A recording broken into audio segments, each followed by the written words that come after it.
कहानी की शुरुआत जंगल के बीचों बीच एक प्रतिबंधित इलाके रिस्ट्रिक्टेड एरिया से होती है। यहाँ जमीन पर एक लड़का खून से लथपथ पड़ा है और उसके चारों तरफ लाशों का ढेर लगा है। अपनी आखिरी सांसें गिनते हुए वो बुदबुदाता है कि इस पीली धूल के अंदर कुछ तो है। तभी धुंध के पीछे से एक साया उसकी तरफ बढ़ता है, जिसके हाथ में खून से सनी एक विशाल तलवार है और उस पर कुछ घंटियां बंधी हुई हैं। लड़का मदद के लिए गिड़गिड़ाता है, लेकिन किस्मत को कुछ और ही मंजूर था। अचानक झाड़ियों से एक अजीब सा जीव झपट्टा मारकर उसका पैर पकड़ लेता है और उसे खींचते हुए धुएं के गुबार में ले जाता है। कुछ देर बाद उसकी सिर्फ लाश ही हाथ लगती है। दोस्तों का एक ग्रुप उसे देख रहा है और उनमें से एक तो साफ कह देता है कि इसे यहां आवारागर्दी नहीं करनी चाहिए थी। चश्मे वाला बंदा अपनी फाइलें देखते हुए शिकायत करता है कि अब इसे भी कैजुअल्टी की लिस्ट में डालना पड़ेगा। वहीं काले बालों वाला लड़का पैरों के निशान देखकर समझ जाता है कि देर होने से पहले अब काम पर लगना पड़ेगा। तभी उस ग्रुप की सबसे सुंदर लड़की को पास ही पानी की आवाज सुनाई देती है। तीनों जैसे ही मुड़ते हैं, वो लड़की अपनी जेब में हाथ डालकर एक चाकू निकालती है और अपने ही हाथ पर चीरा लगा लेती है। चाकू पर खून लगते ही जैसे जादू हो जाता है और वो खून उसकी पूरी बांह पर बहने लगता है। चश्मे वाला धूल की तरफ इशारा करते हुए चिल्लाता है कि वो आ रहा है। लड़की निडर होकर आगे बढ़ती है और कहती है कि इसे मैं संभाल लूंगी। वो छोटा सा चाकू अब उसकी पूरी बांह को सोखकर एक भारी भरकम तलवार बन चुका है। उसकी पीठ पर साफ लिखा है कि वो येलो डस्ट टास्क फोर्स की मेंबर है। तभी सीन पूरी तरह बदल जाता है और हम सियोल शहर की एक बिल्डिंग में पहुंच जाते हैं। यहां सरकारी नौकरी के लिए जॉब इंटरव्यू चल रहा है और बाहर वेटिंग रूम में लोग अपनी बारी का इंतजार कर रहे हैं। बाथरूम के अंदर एक लड़का बुरी तरह घबराया हुआ है और उसे लग रहा है कि वो बस मरने ही वाला है। उसका दिल इतनी तेज धड़क रहा है कि उसे लग रहा है जैसे सीना फाड़कर बाहर आ जाएगा। वो बस यहां से भागकर अपने घर जाना चाहता है। वो वॉश बेसिन के पास जाकर अपने चेहरे पर पानी के छपाके मारता है और खुद को तसल्ली देने की कोशिश करता है कि भाई तू कर सकता है। वो मुट्ठी भर गोलियां निकालता है और सोचता है कि भले ही ये गोलियां बहुत ज्यादा हैं, पर कम से कम काम तो करती हैं। तभी उसकी नजर खिड़की पर बैठी एक छोटी सी चिड़िया पर पड़ती है। वो दोनों एक दूसरे को घूरने लगते हैं। एक पल की खामोशी के बाद वो चिड़िया अचानक अपनी एक बड़ी सी आंख खोलती है और सीधे उससे पूछती है कि क्या देख रहा है बे? तेरी तो लग गई। लेकिन हमारा हीरो इतना ढीठ है कि वो जरा भी नहीं घबराता, बस ठंडी आह भरते हुए कहता है कि ये पैनिक अटैक भी क्या चीज है, आदमी को कुछ भी दिखने लगता है। इसी बीच इंटरव्यू रूम की तरफ जाते हुए न्यूज में खबर आती है कि एक इलाके में कैंपिंग करने गए 4 लड़के गायब हो गए हैं। हमारा हीरो बस खुद को दिलासा देते हुए आगे बढ़ता रहता है कि भाई तू कर लेगा। इसका नाम मारूहान है। उम्र 29 साल और ये दुनिया का सबसे औसत एवरेज किस्म का इंसान है। एक साधारण से स्कूल से पढ़ा, एक ठीक ठाक सी यूनिवर्सिटी से ग्रेजुएट और अब नौकरी के लिए धक्के खा रहा है। वैसे इसकी माँ को देखो तो डर ही लग जाए, समझ नहीं आता कि उनका दिल ज्यादा बड़ा है या उनका जबड़ा। पिछले 5 सालों से ये भाई सरकारी नौकरी की तैयारी कर रहा है और पहली बार इंटरव्यू की दहलीज तक पहुंचा है। तभी एक मैडम अंदर आती हैं और इसका नाम पुकारती हैं। ये बड़े जोश में खड़ा होता है, जैसे इसी पल का इंतजार था। मन ही मन खुद को चने के झाड़ पर चढ़ा रहा है कि इस बार तो पक्का सिलेक्शन है। अकड़कर ऐसे चल रहा है जैसे शेर शिकार पर निकला हो, लेकिन जैसे ही लैपटॉप के पीछे बैठे बड़े बॉस से नजरें मिलती हैं, इसकी सारी हेकड़ी निकल जाती है। इंटरव्यू लेने वाला सीधा सवाल दागता है कि तुम सिविल सर्वेंट क्यों बनना चाहते हो? ये हड़बड़ाहट में चिल्लाकर बोल पड़ता है, जी मैं समाज की सेवा करना चाहता हूं और देश का भला करना चाहता हूं। हाँ भाई बिल्कुल। पर इसके दिमाग में कुछ और ही चल रहा है। असल में इसे बस एक फिक्स सैलरी, सेट लाइफ और सुकून वाली नौकरी चाहिए जहां कोई लफड़ा ना हो। फिर अगला सवाल आता है कि अगर तुम्हारा सीनियर कुछ गलत करे तो तुम क्या करोगे? मारू कहता है कि सर, मैं ईमानदारी से उन्हें उनकी गलती बताऊंगा और मिलजुल कर समाधान निकालूंगा। इसे पता है कि अगर इसने कहा कि मैं कुछ नहीं करूंगा तो ये लोग इसे लात मारकर बाहर निकाल देंगे, तो बस सफेद झूठ पे झूठ बोले जा रहा है। इसे भला दूसरों के फटे में टांग अड़ाने की क्या जरूरत है? फिर इंटरव्यूअर पूछता है कि तुम्हारा लोगों के साथ तालमेल कैसा है?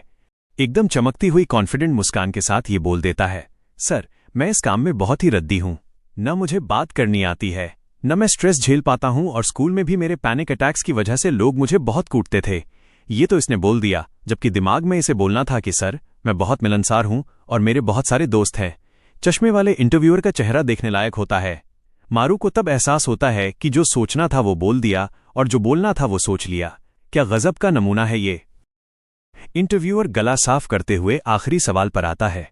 उसके चश्मे पर ऐसी चमक आती है जैसे कोई विलेन हो। वो पूछता है, मारू अपनी जिंदगी के सबसे मुश्किल पल के बारे में बताओ। अब मारू पागलों की तरह कहता है कि सर, मेरी लाइफ तो एकदम मक्खन रही है, कभी कोई दिक्कत ही नहीं आई। लेकिन इंटरव्यूअर हार नहीं मानता और जोर देता है कि भाई कुछ तो याद कर ले। अब मारू के दिमाग के घोड़े दौड़ते हैं और उसे याद आता है वो समय जब वो अपने पिता के साथ पहाड़ों पर गया था। उसे वही पीली धुंध और सुनहरी आंखों वाला काला साया याद आने लगता है। उसकी धड़कनें फिर से तेज हो जाती हैं।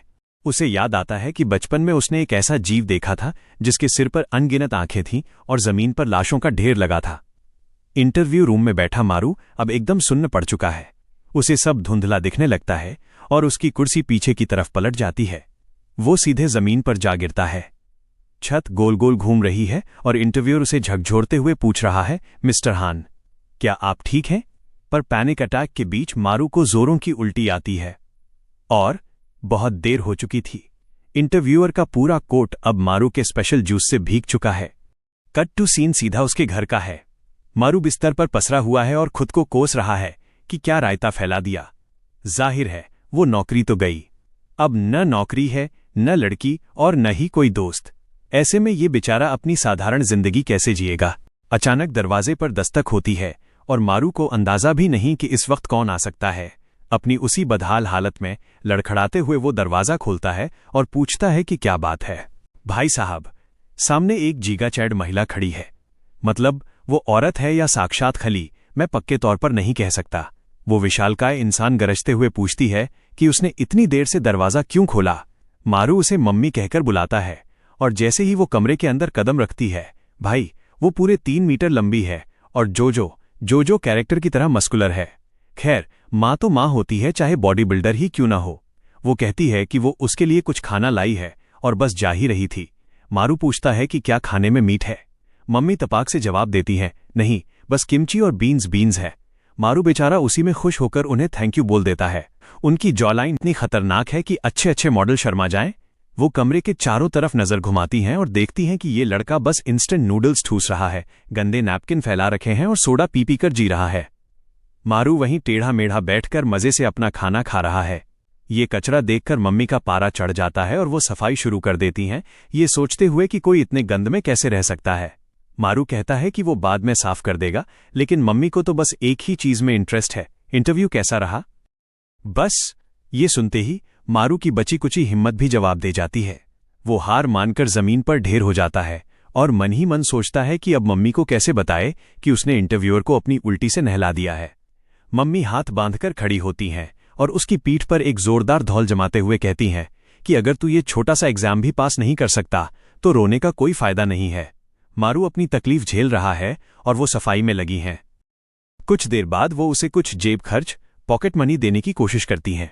मारू थोड़ा इमोशनल हो जाता है और मना करता है कि अब मैं बड़ा हो गया हूं, मुझे खुद कमाना चाहिए। लेकिन भाई, जैसे ही वो अपनी विशाल बाहें फैलाकर अपने डोले दिखाती हैं, मारू बिना चू चपड़ किए पैसे पकड़ लेता है।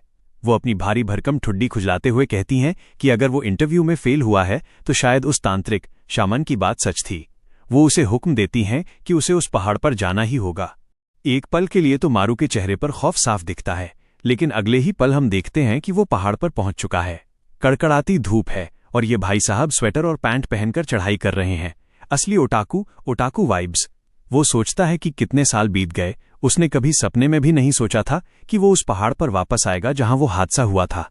फिर उसे याद आता है कि उसकी मम्मी ने एक जबरदस्त तांत्रिक से मशविरा किया था कि आखिर उनके बेटे को नौकरी क्यों नहीं मिल रही। उस तांत्रिक ने कहा था कि ये सब पैनिक अटैक्स या ADHD की वजह से नहीं है, बल्कि इसलिए है क्योंकि उसके पिता, जो 20 साल पहले रहस्यमयी तरीके से गायब हो गए थे, उन्होंने इसकी आत्मा पर एक बैरियर छोड़ रखा है जिसे साफ करना जरूरी है। जब तक वो ऐसा नहीं करता, वो जिंदगी में आगे नहीं बढ़ पाएगा। सरकारी नौकर बनने के लिए उसे पहाड़ पर जाकर अपने पिता की आत्मा की शांति के लिए कुछ चढ़ावा चढ़ाना होगा। काफी चलने के बाद उसे समझ नहीं आ रहा कि वो मंजिल तक कब पहुंचेगा। फिर अचानक वो एक पुराने गेट के सामने खड़ा होता है और कहता है, यही है वो जगह। वो गेट खोलता है और 1 सेकंड के लिए रुककर बगल में झांकता है। उस पल उसे अपना ही एक हमशक्ल दिखाई देता है। अब वो पारदर्शी ट्रांसपेरेंट है, तो शायद वो उसकी आत्मा है या फिर कोई पुरानी याद। लड़का घर के एंट्री गेट की तरफ भागता है और धीरे से दरवाजा खोलना शुरू करता है। अंदर एक आदमी उसकी तरफ पीठ किए खड़ा है। मारू पूरा दरवाजा खोलता है और बस वहीं खड़ा होकर उसे टकटकी लगाकर देखता रहता है। कुछ देर बाद वो पास जाकर अपने पिता की पैंट खींचता है और कहता है कि उसे भूख लगी है, लेकिन उसके पिता के चेहरे के हाव भाव अचानक अजीब हो जाते हैं और वो जोर जोर से चिल्लाने लगते हैं। लड़का बुरी तरह सहम जाता है और इसी के साथ वो सारा भ्रम, इल्यूजन हवा में गायब हो जाता है। तभी उसे अपने सीने में तेज दर्द महसूस होता है। साफ है कि एक और पैनिक अटैक दस्तक दे रहा है। वो एक लंबी सांस लेता है और धीरे धीरे उसे छोड़ता है। थोड़ा शांत होने के बाद वो अपने बैग में हाथ डालता है, शराब की बोतल निकालता है और एक प्याले में डालता है। वो घर के चारों तरफ शराब छिड़कते हुए अपने पिता से कहता है कि उम्मीद है आप जहां भी होंगे मजे में होंगे। वो साफ कर देता है कि वो यहां सिर्फ अपनी मां के कहने पर आया है और चाहता है कि उसके पिता की आत्मा को शांति मिले, इसीलिए वो यहां पहाड़ के देवताओं की पूजा और चढ़ावा चढ़ाने आया है। वो याद करता है कि पिता के जाने के बाद उसकी मां ने कितनी हाड़तोड़ मेहनत की ताकि वो बड़ा हो सके और उसे एक ढंग की नौकरी मिल सके। जैसे ही वो पूजा और चढ़ावा चढ़ाना शुरू करता है, वो पीली धूल, येलो डस्ट धीरे धीरे रेंगते हुए अंदर आने लगती है। मारू को लगता है कि शायद पहाड़ में आग लग गई है, इसीलिए इतना धुआं है। जान बची तो लाखों पाए सोचकर वो वहां से भागने की कोशिश करता है, लेकिन तभी उसे एक अजीब सी आवाज गूंजती सुनाई देती है जो बार बार वही कह रही थी, सुरक्षा सबसे पहले, सेफ्टी फर्स्ट। उसे लगता है कि शायद उसकी आवाज गूंज रही है, इसलिए वो पीछे मुड़कर देखता है। उस पीली धुंध के बीच से एक साया उभरता है।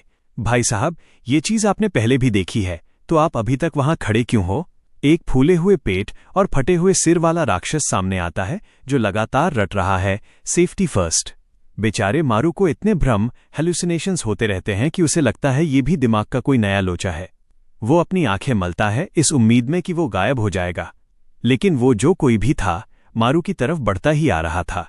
अब उसे समझ आता है कि मामला गड़बड़ है और अब भागने में ही भलाई है। लेकिन तभी कोई चीज उसके पेट के आर पार हो जाती है। घुटनों के बल गिरा मारू सोचता है कि क्या उसकी मौत ऐसे ही लिखी थी? पूरी जिंदगी बस पढ़ाई में निकाल दी, नौकरी के लिए धक्के खाए और कभी जिंदगी का मजा तक नहीं ले पाया। पर दूसरी तरफ वो ये भी सोचता है कि चलो, कम से कम मरने के बाद नौकरी या बिल भरने की टेंशन तो नहीं रहेगी। वो एक फीकी मुस्कान के साथ सोचता है कि किसी को उसके मरने से क्या ही फर्क पड़ेगा। पर तभी उसे अपनी जीगाचैड मम्मी की याद आती है। उन्होंने हमेशा उसके लिए मेहनत की, हर मोड़ पर उसका साथ दिया और बस अपने बेटे को खुश देखकर ही वो खुश रहती थीं।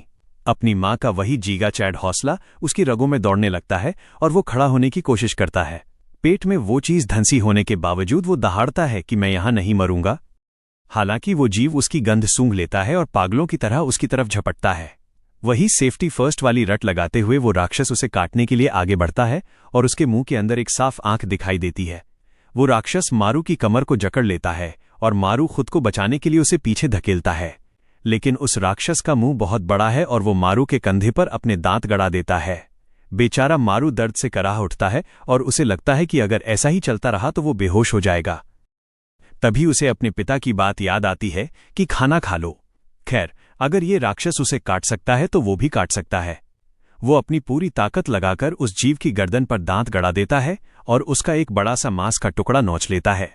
भाई, ये लड़का तो बड़ा खतरनाक निकला। राक्षस ने कभी सोचा भी नहीं होगा कि पासा ऐसे पलट जाएगा। अब वो दर्द से तड़प रहा है जबकि उसके मुंह के अंदर की वो विशाल आंख मारू को घूरती जा रही है।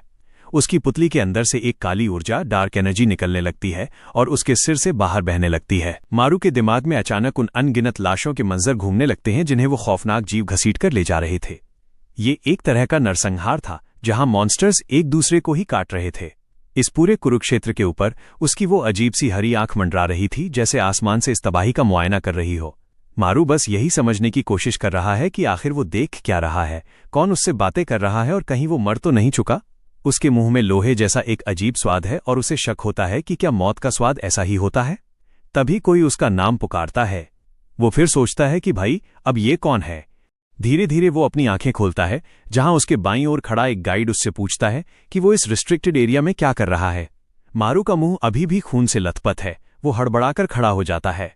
वो पागलों की तरह आसपास देखता है कि आखिर वो मॉन्स्टर कहाँ गया, वो जीव कहाँ है जो उस पीली धूल से निकला था। वहां खड़ा हवाईयन शर्ट वाला बंदा जानना चाहता है कि मारू ने क्या देखा और वो क्या बड़बड़ा रहा है। मारू समझाता है कि उसके पास एक पीला कोहरा छाया था, एक मॉन्स्टर ने उस पर हमला किया और बस अब उसकी आंख खुली है। उसे पक्का यकीन था कि वो मर जाएगा, क्योंकि उसका पेट पूरी तरह आर पार छिद चुका था। उसे ढूंढने वाले लोग एक दूसरे को देखते हैं और आंखों ही आंखों में इशारे करते हैं। हवाईयन शर्ट वाला कहता है कि जब डीमन का अलार्म बजा था तो उसे लगा कि कोई मजाक है, पर लगता है मामला गंभीर था।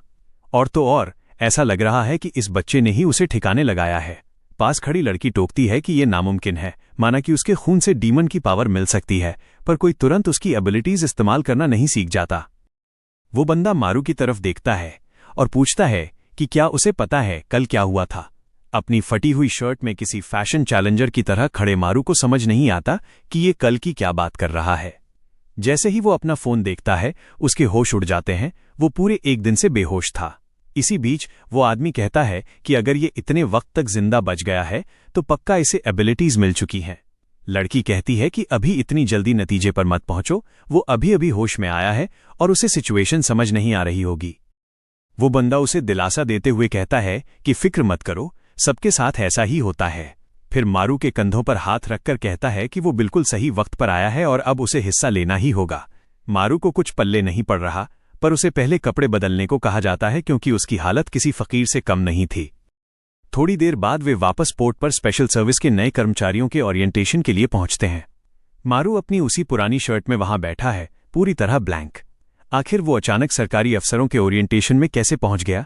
ऊपर से वहां का माहौल ऐसा है जैसे कोई आपका स्वागत नहीं बल्कि अंतिम संस्कार करने वाला हो। सबके चेहरे अजीब और डरावने हैं। तभी लाल सैंडल पहने एक औरत अंदर आती है। वो अपनी पैंट खींचती है और भाई साहब, एक और गीगा चैड महिला की एंट्री। सच में क्या यहां हर कोई म्यूइंग कर रहा है? वो अपना परिचय यू यंग के रूप में देती है जो यहां की हेड है और नए कर्मचारियों का स्वागत करती है। मारू धीरे से हाथ उठाता है और कहता है कि शायद उसे इस कार्यक्रम में नहीं होना चाहिए, लेकिन वो उसे चुप करा देती है कि फिक्र मत करो, उसे मारू की जानकारी मिल चुकी है और उसका एडमिशन हो गया है। बधाई हो, वो अब एक नया कर्मचारी है।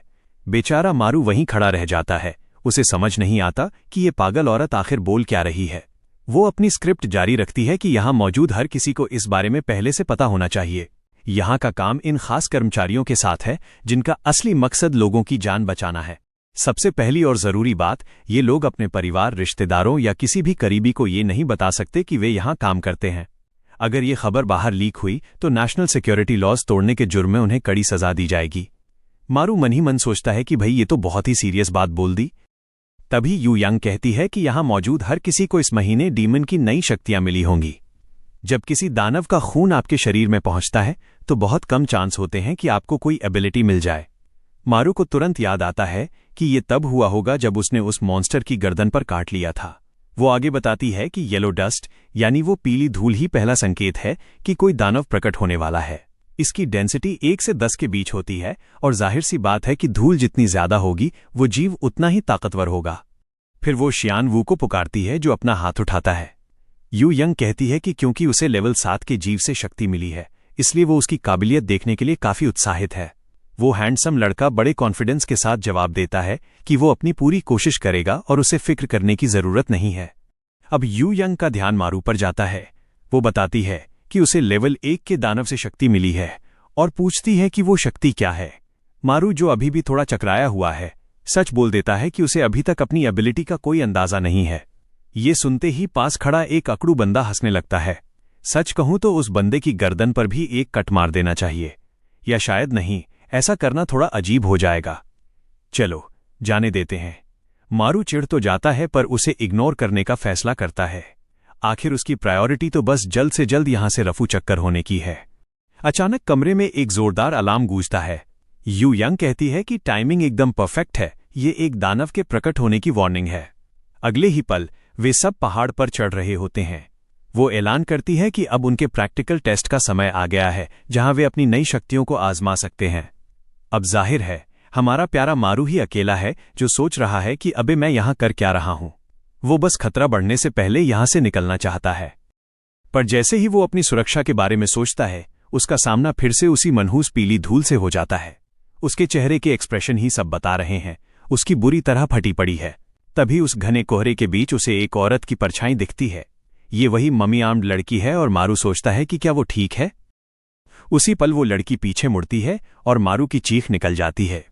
उसने एक लकड़ी के खूंटे से 3 मीटर ऊंचे जीव को आर पार छेद दिया था। मारू झटके से जमीन पर गिर पड़ता है जबकि बाकी सब हैरानी से देख रहे होते हैं। यू यंग उन सबको ध्यान देने को कहती है क्योंकि प्रैक्टिकल टेस्ट अभी खत्म नहीं हुआ है। उनके सामने खड़ा वो जीव देखने में तो बहुत ताकतवर लग रहा है, पर असल में वो बस रैंक 1 का दानव है, यानी सबसे कमजोर वाला। कैप्टन कॉन्ग ने पहले ही उस दानव को दीवार से सटाकर दबोच लिया था, इसलिए किसी को घबराने की जरूरत नहीं थी। लेकिन कॉन्ग की दिलचस्पी उस ब्लैंक चेहरे वाले लड़के में ज्यादा थी, जिसने कल अकेले ही एक दानव को ढेर कर दिया था। वो इस बात को लेकर हैरान थी कि कोई ऐन उसी वक्त शक्तियां कैसे पा सकता है जब उसका सामना किसी खुखार जीव से हो, क्योंकि ऐसा होना बहुत ही दुर्लभ है। दूसरी तरफ यू यांग काफी एक्साइटेड थी और उसने सबको अपनी अपनी एबिलिटीज इस्तेमाल करने का ऑर्डर दे दिया। पर अपना भाई तो वहीं कड़ाके की ठंड में खड़ा उस विशालकाय जीव को घूर रहा था और सोच रहा था कि क्या इस औरत का दिमाग चल गया है, वो इतने बड़े मॉन्स्टर से भला कैसे लड़ सकता है। अचानक उसे पैनिक अटैक आने लगता है, सीना भारी हो जाता है और सांस लेना मुश्किल हो जाता है। पलक झपकते ही वो खुद को एक लाल रंग की नदी के ऊपर खड़ा पाता है। वहां काले हाथ पैर वाला एक जीव उसके पास आता है, जो दिखने में किसी घायल कुत्ते जैसा हाइब्रिड लग रहा था और उसके शरीर पर अजीब से घने बाल थे। वो बदसूरत जीव बस वहीं खड़ा चुपचाप दर्द झेल रहा था। तभी उस मॉन्स्टर ने अपना हाथ मारू के सिर के पास ले जाकर उसे पकड़ लिया और धीरे से बोला, खा जाओ। जहां बाकी सब डरे हुए थे, ये भाई साहब वहां लार टपका रहे थे और कह रहे थे कि उन्हें भूख लगी है। और ये कोई मामूली लार नहीं थी, अच्छी खासी हाई क्वालिटी वाली एनिमेशन थी। तभी शियानवू ने उसके कंधे पर हाथ रखा, जिससे मारू सकपका गया।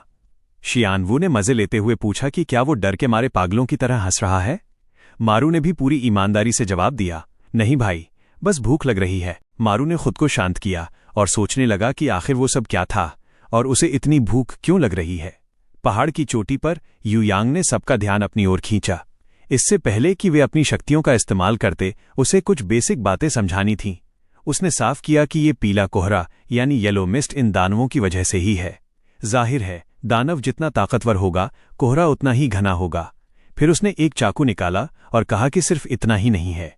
अपने हाथ पर एक छोटा सा कट लगाकर उसने समझाया कि जिन्हें दानव की शक्तियां मिली हैं, इस कोहरे के अंदर उनकी रीजेनरेशन यानी घाव भरने की शक्ति बढ़ जाती है। लेकिन अगर घाव जानलेवा हुआ तो मौत पक्की है, इसलिए सावधानी जरूरी है। साथ ही उनकी शक्तियां केवल कोहरे के अंदर और इन जीवों से लड़ते वक्त ही काम करेंगी। कोहरे के बाहर वे बस आम इंसान हैं, उससे ज्यादा कुछ नहीं। शियानवू, जो खुद को कोरिया का सबसे हम्बल आदमी समझता है, उबासी लेते हुए पूछता है कि वो और कितनी देर तक भाषण देगी। सबसे जरूरी बात तो पहले बतानी चाहिए थी, शक्तियों को एक्टिवेट कैसे करना है। फिर उसने कहा कि चलो वो खुद ही ट्राई करता है। उसने अपने ही होंठ को दांतों से काट लिया, खून बहने लगा और पीला कोहरा उसकी ओर खिंचा चला आया। उसके अंदर कुछ जाग उठा था, उसे अपनी ताकत बढ़ती हुई महसूस हुई और उसकी आंखें सुनहरी हो गईं। राज की बात यह थी कि कोहरे को अपने खून में घुलने देना था। उसने अपना दस्ताना पहना और ऐलान किया कि अब खेल शुरू करने का वक्त आ गया है।